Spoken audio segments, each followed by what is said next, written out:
시편 146편 말씀을 함께 읽었습니다. 오늘 우리가 함께 읽은 이 시편 146편의 말씀은 이제 거의 시편이 마무리가 돼갑니다. 시편이 150편까지 있죠. 150편까지 이어지는 할렐루야 시편의 첫 번째 시가 바로 이 시편 146편입니다.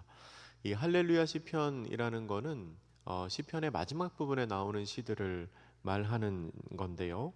시편 전체의 결론으로 볼 수 있는 시들입니다. 왜 할렐루야 시편이라고 부르냐면 시작과 마지막에 할렐루야가 나옵니다. 할렐루야라고 시작해서 할렐루야라고 마무리를 합니다. 이 할렐루야 시편들은 공통적으로 하나님을 찬양할 것을 요청합니다. 할렐루야라는 말 자체가 할렐루야, 여호와, 야훼를 찬양하라 라는 뜻이지요. 그리고 계속 보시면 아시겠지만 뒤로 갈수록 시편 시들이 그 다음 시로 넘어갈수록 이 찬양을 요청하는 범위가 점점 더 넓어지게 되는 것을 우리가 보게 됩니다. 제일 처음에 나오는 할렐루야 시편인 오늘 본문 146편은 시편 기자가 자기 자신을 향하여 찬양할 것을 요청합니다. 자기 자신을 향하여. 오늘 본문 1절과 2절 우리 같이 한번 다시 읽겠습니다. 시작. 할렐루야 내 영혼아 여호와를 찬양하라. 나의 생전에 여호와를 찬양하며 나의 평생에 내 하나님을 찬송하리로다. 아멘. 모든 피조물이 하나님을 찬양해야 합니다. 피조물의 가장 큰 의무는 하나님을 찬양하는 것이지요.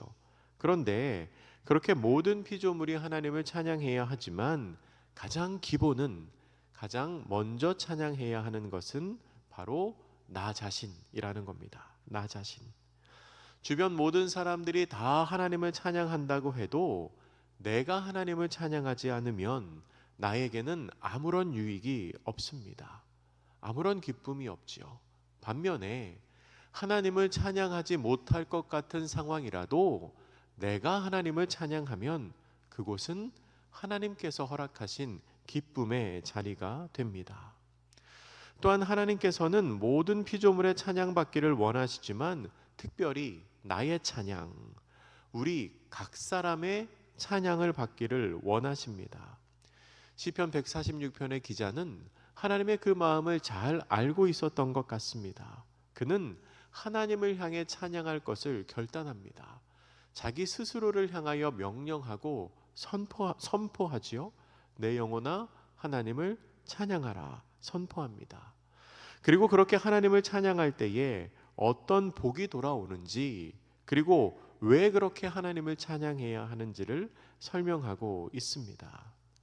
시편 기자는 자신이 살아있을 때에, 내 생전에 내가 살아있는 한 찬양하겠다, 그리고 나의 평생에 하나님을 찬양하겠다라고 결단하는데요, 이 평생이라고 번역된 히브리어 단어는 오드입니다. 이것은 계속해서, 연속해서라는 의미를 담고 있습니다. 그러니까 내가 살아있는 한 계속해서 하나님을 찬양하겠다라고 고백하는 것이지요. 간헐적으로 찬양하는 것이 아니라, 찬양을 했다 안 했다 하는 것이 아니라, 주일에만, 특정한 날에만 하나님을 찬양하는 것이 아니라 끊임없이 계속해서 매일매일 찬양을 하겠다는 겁니다. 이렇게 계속해서 하나님을 찬양한다는 것에는 하나님을 찬양한다는 의미도 있지만 또한 하나님만을 섬기고 하나님만을 신뢰하겠다는 결단이 있습니다. 여러분 한번 생각해 보십시오. 우리가 계속해서 하나님을 찬양하고 연속해서 쉬지 않고 하나님만 찬양한다면 그 사이에 다른 우상이 끼어들 틈이 있겠습니까? 내가 내 입으로 계속해서 하나님만을 찬양하고 하나님만을 경배하는데 내 눈이, 내 마음이 다른 것에 시선을 돌릴 수가 있겠습니까? 그래서 시편 기자의 이 고백은 내가 하나님을 찬양함으로써 하나님께 영광을 돌리겠습니다 라는 고백이기도 하지만, 다른 한편으로는 내가 하나님만을 찬양하며 나의 믿음과 나의 신앙을 지키겠습니다 라는 고백이 되기도 합니다. 오늘 본문 3절 이하에서는 하나님을 찬양해야 하는 다양한 이유가 나오는데요, 우리 먼저 3절과 4절 말씀을 같이 읽어보겠습니다. 시작. 귀인들을 의지하지 말며 도울 힘이 없는 인생도 의지하지 말지니 그의 호흡이 끊어지면 흙으로 돌아가서 그날에 그의 생각이 소멸하리로다. 아멘. 우리는 세상을 살아가면서 문제가 생겼을 때 자연스럽게 주변에 영향력이 있는 사람들을 의지하고 싶은 마음이 생깁니다. 어떤 문제가 생기고 어떤 어려움이 생기면 이 일을 도와줄 수 있는 사람이 누가 있을까? 내가 의식하고 의도하지 않아도 먼저 그런 생각이 떠오르기도 하지요. 그리고 그렇게 사람을 통해 일하는 것이 빠르게 해결하고 확실하게 해결하는 방법이라고 착각하기 쉽습니다. 그런데 그것은 순간적으로 일시적으로 도움이 될지는 모르겠지만 그런 사람들이 우리의 진짜 도움이 될 수는 없습니다. 유한한 존재인 사람은 그의 생명이 사라질 때 혹은 그가 가지고 있는 어떤 것이 사라질 때 모든 계획도 능력도 다 사라지게 되기 때문입니다. 시편 기자는 그런 존재들, 그렇게 사람을 의지하는 것을 딱 잘라서 뭐라고 표현을 하냐면 도울 힘이 없는 인생이다 라고 표현합니다. 이 표현은 그들에게 일시적인 힘과 권세는 있을지 모르겠지만 궁극적으로 나를 도울 사람은 아니라는 겁니다. 궁극적으로는 구원이 없는 인생이라는 뜻입니다. 자기가 가진 돈과 권세로 남을 한시적으로 도울 수는 있겠지만 그에게는 다른 사람을 온전히 구원할 능력도 없고 자기 자신조차 스스로 보장하지 못하는 사람들이라는 겁니다. 그런 사람들을 의지하지 말라는 거지요. 그러면 우리가 의지해야 하는 대상은 누구겠습니까? 5절은 이렇게 기록합니다. 야곱의 하나님을 자기의 도움으로 삼으며 여호와 자기 하나님에게 자기의 소망을 두는 자는 복이 있도다. 아멘. 우리를 도우실 분이 누구입니까? 하나님이시지요. 우리는 하나님을 도와주실 분으로 삼고 하나님께 소망을 두어야 합니다.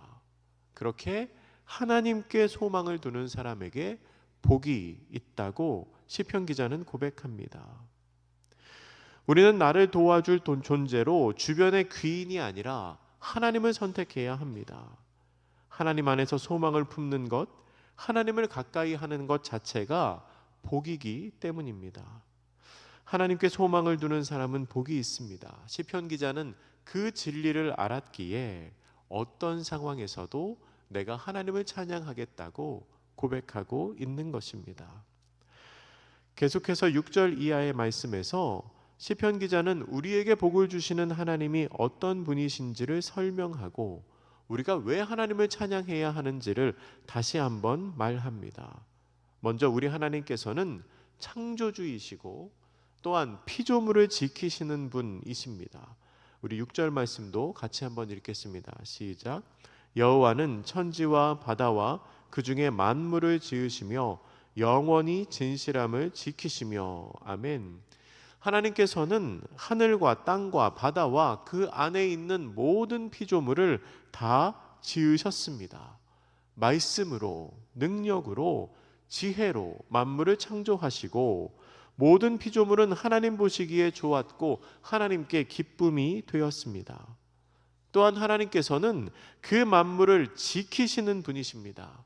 창조하시고 나서 이제 내가 만들었으니까 너희들 알아서 잘 살아라 라고 내버려 두시는 분이 아니라 신실하신 은혜로 그 피조물들을 붙드시며 지금까지 피조세계를 지키시는 하나님이시라는 겁니다. 이것은 하나님의 창조와 보존의 섭리입니다. 창조하셨고 보존하셨기 때문에 지금까지 이 피조세계가 유지될 수 있었다는 거지요. 또한 하나님께서는 어려운 상황에 있는 사람들을 도우시는 분이십니다. 조금 길긴 하지만 우리 7절부터 9절까지 세 절의 말씀을 같이 한 목소리로 읽겠습니다. 시작. 억눌린 사람들을 위해 정의로 심판하시며 줄인 자들에게 먹을 것을 주시는 이시로다. 여호와께서는 갇힌 자들에게 자유를 주시는도다. 여호와께서 맹인들의 눈을 여시며 여호와께서 비굴한 자들을 일으키시며 여호와께서 의인들을 사랑하시며 여호와께서 나그네들을 보호하시며 고아와 과부를 붙드시고 악인들의 길은 굽게 하시는도다. 아멘. 우리 하나님께서는 억눌린 사람들을 위하여 정의로 심판하시는 분이십니다. 사람들 사이에서는, 우리가 살아가는 이 일상의 삶에서는 가진 것에 따라서 혹은 권력에 따라서 정의의 기준이 왔다 갔다 할 때가 있습니다. 하지만 하나님의 정의는 흔들림이 없습니다. 하나님께서는 억울한 사람들, 억압받는 사람들의 소리를 들으시고 온 세상 백성에게 공의로운 심판, 공의로운 재판관이 되어 주시는 분이십니다. 또한 하나님께서는 우리의 필요를 채우시는 분이십니다. 7절의 중간에 나오는 줄인 자라는 표현이 있습니다. 이 줄인 자라는 표현은 단순히 배가 고픈 사람을 뜻하는 것이 아니라 무언가 결핍이 있는 사람을 의미하는 것입니다. 그 결핍은 정말로 배가 고플 수도 있고, 때로는 그 결핍이 돈에 의한 결핍일 수도 있고, 건강일 수도 있고, 자녀일 수도 있고, 관계나 지위일 수도 있지요. 혹은 자유의 결핍일 수도 있습니다. 그런데 하나님께서는 그 모든 결핍, 그 모든 줄이고 목마른 사람의 소원을 다 이루어 주시는 분이라는 겁니다. 8절에서 하나님은 치료자이시면서 낮아진 자를 붙드시는 하나님이라고 고백합니다. 하나님께서는 긍휼의 마음으로 눈먼 자를 보게 하십니다. 병든 자를 고치십니다. 죽은 자를 살리십니다. 또한 육체의 질병뿐만 아니라 마음의 질병까지도 고치시는 하나님이십니다. 또한 하나님께서는 사회에서 소외된 사람들을 보호하시는 하나님이십니다. 나그네를 보호하시고 고아와 과부를 붙드십니다.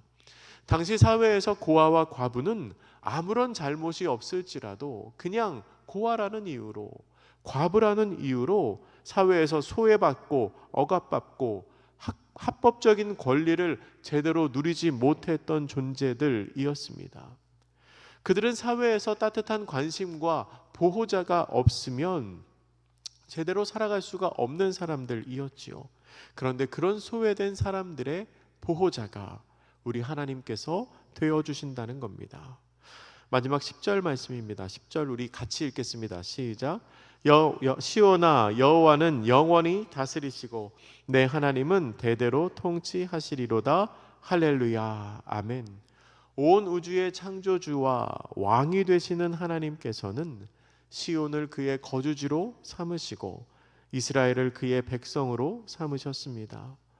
하나님께서는 지금까지 그렇게 통치하셨던 것처럼 앞으로도 영원히 그들과 함께 계시며 그들을 다스리실 것입니다.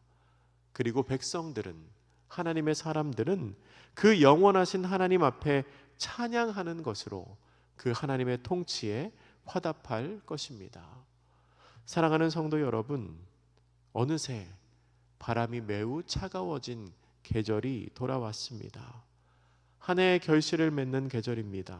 그리고 한 해를 마무리해야 하는 계절입니다. 지나온 시간 동안 우리 하나님을 얼마나 찬양하셨습니까? 시편 기자는 내 영혼아 여호와를 찬양하라. 상황을 넘어서서, 내 감정을 넘어서서, 내 형편을 넘어서서 하나님을 찬양해야 할 것을 스스로에게 선포합니다. 우리는 언제나 하나님을 찬양해야 하는 사람들입니다. 하나님을 찬양해야 하는 이유를 찾으면 너무나 많습니다. 처음에 말씀드린 것처럼 다른 사람이 하나님을 찬양한 것보다 내가 하나님을 찬양하는 게 가장 중요합니다. 내가 하나님을 찬양할 그때에 상황과 여건과 내가 가지고 있는 그 모든 것을 뛰어넘어 찬양하는 그 자리에서 나는 하나님께서 허락하시는 기쁨으로 말미암아 가장 행복한 사람이 될 줄로 믿습니다. 그렇게 오늘 한 날도 우리 하나님을 찬양하며 우리 하나님과 동행하는 성도님들 되시기를 주님의 이름으로 축복합니다. 우리 함께 기도하실 때요, 하나님, 우리가 어떤 상황에도 하나님을 찬양하는 성도들 되게 하여 주시옵소서. 매일의 삶에서 하나님을 찬양함으로 말미암아 하나님의 통치를 경험하는 사람들 되게 하여 주시옵소서라고 우리 이 시간 함께 기도하겠습니다.